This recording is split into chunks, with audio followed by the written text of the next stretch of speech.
మీరు ఏ పార్టీలో ఉన్నా, మీరు ఓడిపోయినా, మీరు గెలిచినా, అసలు మీరు ఓటమి ఎరగని నేత. లాస్ట్ టైం అంటే మీరు 2014లో మీకు టికెట్ రాలేదు, మీరు కంటెస్ట్ చేయలేదు. ఎప్పుడు చూడు మీ ఇంటి నిండా జనాలు ఉంటారు ఎందుకు? అంటే ఇప్పుడు కూడా మేము ఇంటర్వ్యూ అని వచ్చి 2 గంటలు అవుతుంది. సో మార్నింగ్ నుంచి వెయిట్ చేస్తూనే ఉన్నాం, ఎవరో ఒకరు వస్తూనే ఉన్నారు. పార్టీలకు అతీతంగా అటు కాంగ్రెస్ కార్యకర్తలు వస్తారు, బీఆర్ఎస్ కార్యకర్తలు వస్తారు, బీజేపీ వాళ్ళు వస్తారు, ఆఖరికి టీడీపీ వాళ్ళు వస్తారు. అసలు ఏముంది మీ ఇంట్లో? అంతే కదమ్మా, ప్రజల కోసం పనిచేసే వాళ్ళు ఎక్కడున్నా కూడా ప్రజలు వస్తూనే ఉంటారు. ఏమొస్తారు వాళ్ళు, వాళ్ళకి ఏదైనా హెల్ప్ కావాలని వస్తారు. ఫస్ట్ ఆఫ్ ఆల్ నీకు కంగ్రాట్స్ చెప్పాలని, నువ్వు చాలా బాగా చేస్తున్నావు. థ్యాంక్ యూ అమ్మా. ప్రభుత్వం తప్పు చేసినా, ప్రతిపక్షం తప్పు చేసినా నేరుగా ప్రశ్నిస్తూ ఉన్నావు. ప్రజలకు మేలు జరగాలి. ఏది కూడా మేము ఏం కోరుకుంటాం, రాజకీయాలు ఉన్న వాళ్ళము, మీలాంటి వాళ్ళు మీడియాలో ఉన్న వాళ్ళందరూ గట్టిగా ప్రశ్నిస్తే మీ ద్వారా ప్రజలకు మేలు జరుగుతుందనే ఎక్స్పెక్టేషన్ ప్రజలకు ఉంటుంది. అంటే ప్రభుత్వానికి ప్రజలకు మధ్య వారధిగా పనిచేయాలని కోరుకుంటాం. రైట్, మీరు బాగా అడుగుతున్నారు, అట్లాగే అడుగుతుండండి, భవిష్యత్తులో కూడా అట్లాగే ప్రశ్నిస్తుండండి, 10 మందికి మేలు జరుగుతుంది. థ్యాంక్ యూ అమ్మా, thank you so much. So మీరు అన్నారు ఎందుకు జనాలు వస్తారు, ఇది కొత్తగా ఇప్పుడు స్టార్ట్ అయింది, వరవడి కాదమ్మా. ఇందిరారెడ్డి గారు యూనివర్సిటీలో నుండి బయటికి వచ్చిన మరుక్షణమే, యూనివర్సిటీలో ఉన్నప్పుడు ఒక యూనివర్సిటీ లీడర్గా ఆయన, ఆ రోజు లా కాలేజ్ ప్రెసిడెంట్గా, అప్పుడు ఆయన స్టూడెంట్గానే ఏదైనా సమస్యలు ఉన్నాయంటే ఒక ఫైటర్ లాగా వెళ్ళిపోతుండే. ఎక్కడ కలెక్టర్ అంటే కలెక్టర్, ఎక్కడంటే అక్కడ స్కాలర్షిప్స్ రావట్లేదనో ఇంకేదోనో అట్లా వెళ్ళిపోతుండే. సో నా పెళ్లి తర్వాత, నా మ్యారేజ్ అయిన తర్వాత చూస్తున్నా, ఆ రోజు నుండి ఈ రోజు వరకు ఒక రకంగా మా ఇంటికి డోర్కి గొళ్ళెం పెట్టం, బోల్ట్ పెట్టం, అట్లా వేసి ఉంటుంది. అంటే అంత నిర్భయంగా ఉంటాం అన్నట్టు. ఇందిరారెడ్డి గారు పోయిన తర్వాత నేను చెప్పింది ఏంటంటే, ఇందిరారెడ్డి గారు ఉన్నప్పుడు ఏ విధంగా నా డోర్ ఓపెన్ ఉంటుండనో మా ఇంటి దర్వాజాలు, ఇప్పుడు అట్లాగే ఉంటుందని ఒకే ఒక మాటతోని చెవెళ్ళలో నేను పోటీ చేశాను. ఇందిరారెడ్డి గారు పోయినాక నమ్మారు, అదే నమ్మకంతో. ఎస్, మీరు అన్నట్టు పార్టీలతో సంబంధం లేకుండా ఎవరైనా ఇంటికి సాయం కావాలని వస్తే డెఫినెట్గా వాళ్ళకి సాయం చేస్తాను. రాజశేఖర రెడ్డి గారు చెప్పేవాళ్ళు, శత్రువు అయినా నా ఇంటికి వస్తే నేను సహాయం చేస్తానని. రాజశేఖర రెడ్డి గారి చెల్లెలుగా నేను కూడా అదే చేస్తుంటాను. ఇందిరారెడ్డి గారి భార్యగా, రాజశేఖర రెడ్డి గారి చెల్లెలుగా, నా ఇంటికి ఎవరు వచ్చినా కూడా, నన్ను 24 గంటలు తిట్టిన వ్యక్తి నా ఇంటి ముందుకు వచ్చి నాకు హెల్ప్ కావాలమ్మంటే చేసే మనస్తత్వం మా ఇంట్లో ఉంది, అలాగే ఉంటుంది భవిష్యత్తులో అని అనుకుంటున్నాను. చాలామంది రకరకాల వ్యక్తులు మిమ్మల్ని ఓడించడానికి చాలా ప్రయత్నాలు చేశారు. అందులో ఇప్పుడు ప్రభుత్వంలో ఉన్నటువంటి కిచెన్ గారు, లక్ష్మారెడ్డి గారు, సో చాలా ట్రై చేశారు. కానీ ఇప్పటి వరకు మిమ్మల్ని అసలు ఓడించిన వ్యక్తి లేరు. అది ఇందిరారెడ్డి గారిని కావచ్చు, మిమ్మల్ని కావచ్చు. లాస్ట్ మినిట్లో సబితమ్మ ఏదో మాయ చేస్తుంది ప్రజల్ని అన్న టాక్ ఉందా? మాయ కాదు, సబితమ్మ కాదు, ఇందిరారెడ్డి కుటుంబం. జిల్లాలో ఇందిరారెడ్డి గారు ఒక బేస్ తయారు చేస్తున్నారు. నమ్మకం, సమస్యలు వస్తే ఫైట్ చేస్తాం, సమస్యలు వస్తే అండగా ఉంటారు, ఈ ఫ్యామిలీని నమ్మొచ్చు అనే విశ్వాసం ఉంది ఒకటి. రెండోది, ఇందిరారెడ్డి గారు పోయినాక నేను పాలిటిక్స్లోకి వచ్చిన తర్వాత కూడా నేను కూడా వార్దారిలో నడుస్తూ రాజశేఖర రెడ్డి గారి నాయకత్వంలో మొదలుపెట్టిన ఈ ప్రయాణం అంచెలంచెలుగా ప్రజలకు ఏం కావాలి, నేరుగా మా సేవలు అందించాలి, కష్టం ఉన్నప్పుడు మేమున్నామని ఒక భరోసా కావాలి. అవి ఇవ్వగలిగితే కదా గుండెల్లో పెట్టుకొని వాళ్ళు కూడా చూసుకుంటారు. అట్లాగే నేను ఎక్కడ పోటీ చేసినా, ఏం చేస్తున్నా, నా వాళ్ళని నేను గుండెల్లో పెట్టే చూసుకుంటాను, నా కుటుంబంగా ఫీల్ అవుతాను. నేను అందరు రాజకీయం మామూలుగా ఏదో చెప్పినాం చేసినాం అనుకుంటున్నాను, కానీ నేను ఒక మాట ఇస్తే దానికి ఎట్లా చేయాలని ఆలోచిస్తూ ఉంటాను. కాబట్టి ఆ నమ్మకం ఉంది కాబట్టి ప్రజలు సబితమ్మ ఎక్కడున్నా ఏం చేసినా మన కోసం పనిచేస్తున్న నమ్మకం, విశ్వాసం ఉంది కాబట్టి నాకు అండగా నిలబడతారు, నన్ను గెలిపిస్తున్నారు. అమ్మ, ముఖ్యంగా సబితా ఇంద్రారెడ్డి అంటే ఒక బ్రాండ్ డెఫినెట్గా. సో మీరు హోంమంత్రిగా ఉన్నప్పుడు జనరల్గా ఇంద్రారెడ్డి గారు తెలంగాణ నినాదం ఎంచుకున్నారు, ఆయన సపరేట్ పార్టీ పెట్టారు. సో తెలంగాణ కోసం ఎంతో కృషి చేశారు. సో మీరు ప్రత్యేకమైనటువంటి మార్క్ మహిళా మంత్రిగా, మొట్టమొదటి హోంమంత్రిగా మీరు ఉన్నప్పటికీ ఉద్యమకారుల మీద లాఠీ చార్జులు అవన్నీ పైకి అరెస్ట్లు అయినప్పటికీ వెనకాల వాళ్ళని వదిలేయండి అయ్యా అని వాళ్ళ మీద మమకారంతో మీరు చెప్పారు. అసెంబ్లీలో కూడా చాలామంది నేతలు దాని గురించి మాట్లాడారు. కానీ బీఆర్ఎస్ పార్టీలోకి వచ్చిన తర్వాత వాళ్ళల్లో ఒక మనిషిగా సబితమ్మ అయిపోయిందా? ఇక్కడ సబితమ్మకు ప్రత్యేకమైనటువంటి మార్క్ కనబడిందా ఇక్కడెక్కడైనా బీఆర్ఎస్ పార్టీలో?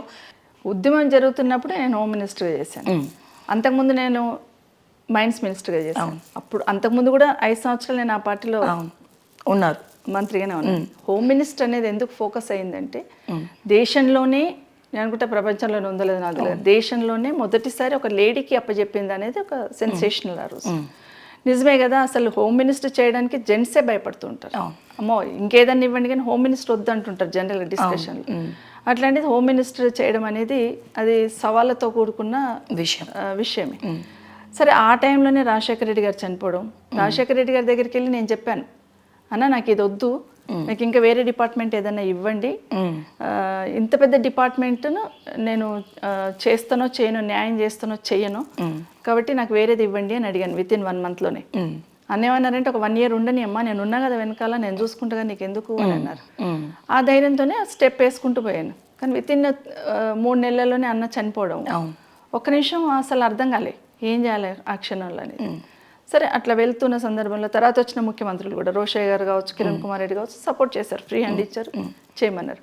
అదే టైంలో ఉద్యమం ఉండడం కూడా, సో న్యాచురల్గా డిపార్ట్మెంటల్ కూడా నేను ఉండాలని కోరుకున్నాను ఆ టైంలో. ఉద్యమం నడుస్తున్న టైంలో మీరు అన్నట్టు నాకు ఉద్యమం బ్యాక్గ్రౌండ్ కొంత ఉంది మా వారికి కాబట్టి, తెలంగాణ బ్యాక్గ్రౌండ్ కొంత ఉంది కాబట్టి, అందులో ఆంధ్రాలో అక్కడ ఉన్న వాళ్ళు కూడా రాజశేఖర రెడ్డి చెల్లెలుగా నన్ను రిసీవ్ చేసుకుంటారు. కాబట్టి ఇవన్నీ యాంగిల్స్లలో ఇప్పుడు మీరు పోయి ఆంధ్రాలో టికెట్ తెచ్చుకొని నించున్నా అక్కడ గెలుస్తారు, ప్రజలు అంతా నమ్ముతున్నారు మిమ్మల్ని. ఇవన్నీ యాంగిల్స్లలో నేనే ఉండాలని కోరుకున్నాను. ఆ క్షణంలో మూమెంట్ పీక్లో ఉన్నప్పుడు మీరు ఒకటి గమనించండి, అంత పీక్ మూమెంట్ ఉన్నప్పుడు కూడా ఎక్కడ కూడా ఎక్కువ అగ్రెసివ్గా పోలీసు వెళ్ళొద్దని చెప్పాము మేము. వాళ్ళు అడ్జస్ట్ అయిపోయి పనిచేసినా కూడా నేను కూడా అగ్రెసివ్గా పోవద్దని చెప్పాను. ప్రభుత్వం నుండి ఆ డైరెక్షన్ పర్టికులర్గా నేను అక్కడ ఉన్నాను కాబట్టి చెప్పాల్సి వచ్చింది. చాలా విషయాలు ఇంటర్నల్గా చాలా డిస్కషన్స్ చేసేవాళ్ళం, చాలా చేసేవాళ్ళం. మూమెంట్కి నష్టం కావద్దు, లా అండ్ ఆర్డర్ ప్రాబ్లం రావద్దు. ఒక తెలంగాణ వాదిగా, తెలంగాణ వాది భార్యగా, ఇందిరారెడ్డి గారి భార్యగా మూమెంట్కి నష్టం జరగద్దు. ఆ మూమెంట్ న్యాయబద్ధమైన కోరిక వాళ్ళకి తెలంగాణ రావాలని.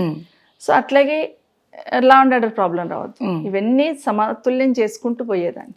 సో ఆ రోజున్న ఆఫీసర్లు బాగా కోఆపరేట్ చేశారు, ఆ రోజున్న ముఖ్యమంత్రులు కోఆపరేట్ చేశారు. ఒక రకంగా తెలంగాణ వాదులు కూడా కోఆపరేట్ చేసుకుంటూనే మూమెంట్ తీసుకెళ్లారు కాబట్టి డిస్టర్బెన్స్ కాలేదు. న్యాచురల్గా అందరి దృష్టి ఎక్కడ ఉంటుంది మూమెంట్ జరుగుతున్నప్పుడు? హోమ్ మినిస్టర్ మీద ఉంటుంది. ఒక మూమెంటే కాదమ్మా శ్రావ్య, మీరు గుర్తుపెట్టుకోండి, ఈరోజు రాష్ట్రంలో ఇన్ని ఇన్సిడెంట్స్ జరుగుతున్నాయి కదా, మహిళల పట్ల అయితే తలెత్తుకోలేని ఇన్సిడెంట్స్ జరుగుతున్నాయి. కానీ గతంలో ఒక చిన్న ఇన్సిడెంట్ జరుగుతాయి, ఏం చేస్తుంది లేడీ హోమ్ మినిస్టర్ అని అడిగేవాళ్ళు నన్ను. నేను కూడా టార్గెట్ అంతా అందులో నేను కూడా నువ్వు కూడా ఉన్నావు, నువ్వు కూడా అడిగావు ఏం చేస్తుంది లేడీ హోమ్ మినిస్టర్. ఆ క్షణంలో ఒక మదర్గా, అంటే ఒక లేడీగా ఎంత ఫీల్ అవుతాం, ఎట్లా ఫేస్ చేయాల్సి వస్తుంది, ఏం చేయాలా, ఎట్లా చేస్తే బాగుంటుంది. ఒకసారి మాట్లాడుతూ రాజశేఖర రెడ్డి గారు కలెక్టర్స్ కాన్ఫరెన్స్లో మాట్లాడుతూ ఒక మాట అన్నారు, హోమ్ అనగానే లా అండ్ ఆర్డర్ ఎట్లా మెయింటైన్ చేయాలా, లేకపోతే నక్సలైట్స్ ఎట్లా చూడాలా, ఇవే చూస్తుంటారు మీరు, కానీ సమాజంలో ఇంకొక సమస్య చాలా తీవ్రంగా వేధిస్తుంది. మహిళలకు ఇంటర్నల్గా ఇంట్లో సమస్య ఉంటుంది, లేకపోతే బయట సమస్య ఉంటుంది, దాని గురించి మీరు చాలా తక్కువ అంచనా వేస్తారు, పక్కకు పెట్టేస్తుంటారు. నాకు అదే ఇంపార్టెంట్. సమాజంలో ఇప్పుడు ఆ రుగ్మత ఏదైతే మహిళల పట్ల కొంచెం వివక్ష ఉందో, కొంత క్రైమ్ ఎక్కువ జరుగుతుందో, దాని మీద స్పెషల్ అటెన్షన్ ఇవ్వాలని నేను సబితమ్మని పెట్టాను అనేది ఒక మీటింగ్లో చెప్పారు. సో దాని గురించి ఎక్కడ ఇచ్చిన ఇన్సిడెంట్ జరిగినా ఏమవుతుంది, హోమ్ మినిస్టర్ ఏం చేస్తుంది అని అడుగుతుంది. సో ఇవన్నీ కూడా నాకు 5 సంవత్సరాలు, ఇప్పుడు నా 25 సంవత్సరాల రాజకీయ జీవితంలో 5 సంవత్సరాలు చాలా నేర్చుకున్నాను నేను. చాలా అంటే చాలా నేర్చుకున్నాను, డెప్త్లోకి వెళ్ళాను. అంటే అధికారులతో ఎట్లా చేయాలి, లేకపోతే కింది లెవెల్ ఎట్లా తీసుకెళ్ళాలి అనేది బాగా నేర్చుకున్నాను, బాగా ఎక్స్పీరియన్స్ వచ్చింది. సో అట్లాంటి టార్గెట్ అన్నట్టు అప్పుడు ఏదున్నా హోమ్ మినిస్టర్ ఏం చేస్తుంది. సో అట్లా ఆబ్వియస్లీ మీ మీద ఎక్స్పెక్టేషన్స్ పెరిగిపోయినాయి పబ్లిక్ కి. సో అప్పుడు ఏమైపోయింది, అప్పుడు ఫోకస్ అయిపోయినాం. కానీ ఎప్పుడైనా ఏ గవర్నమెంట్లో అయినా, ఏ మంత్రికైనా వాళ్ళ డిపార్ట్మెంట్లో ఉండే ప్రాధాన్యత ఉంటుంది, వాళ్ళకు ఉండే ఫ్రీడమ్ ఉంటుంది. ఇప్పుడు నాకు ఈ బీఆర్ఎస్లోకి వచ్చిన తర్వాత, నేను విద్యాశాఖ మంత్రిగా అయిన తర్వాత నేను కొన్ని చొరవ తీసుకుని అయితే కొన్ని చేశాను కదా. ఇప్పుడు మన ఊరు మన బడి, ఎస్ ఇట్లా ఉంది, ఇట్లా చేస్తే బాగుంటుందని సీఎం గారి దృష్టికి తీసుకెళ్ళాను, ఆ రోజున్న ముఖ్యమంత్రి గారు కేసీఆర్ గారి దృష్టికి. కాబట్టి ఒక అడుగు వేసాం. ఆ రోజు యూనివర్సిటీ వీసీలకు సంబంధించి ఇమీడియట్ గానే సర్చ్ కమిటీలు వేస్తే బాగుంటుందని చెప్పి ముఖ్యమంత్రి గారి దృష్టికి తీసుకెళ్ళి, అంటే ఏ డిపార్ట్మెంట్ ఉన్నా, ఏ మంత్రులైనా వాళ్ళ లెవెల్ వాళ్ళు పనిచేసే ప్రయత్నం చేస్తున్నారు. చేసిన దాంట్లో కొంత ఫోకస్ అవుతుంటాయి, కొన్ని డిపార్ట్మెంట్స్ ఫోకస్ అయితే, కొన్ని కావు. బట్ అందరు కలిసి చేస్తేనే రాష్ట్రం అభివృద్ధి, అది చెప్తాం.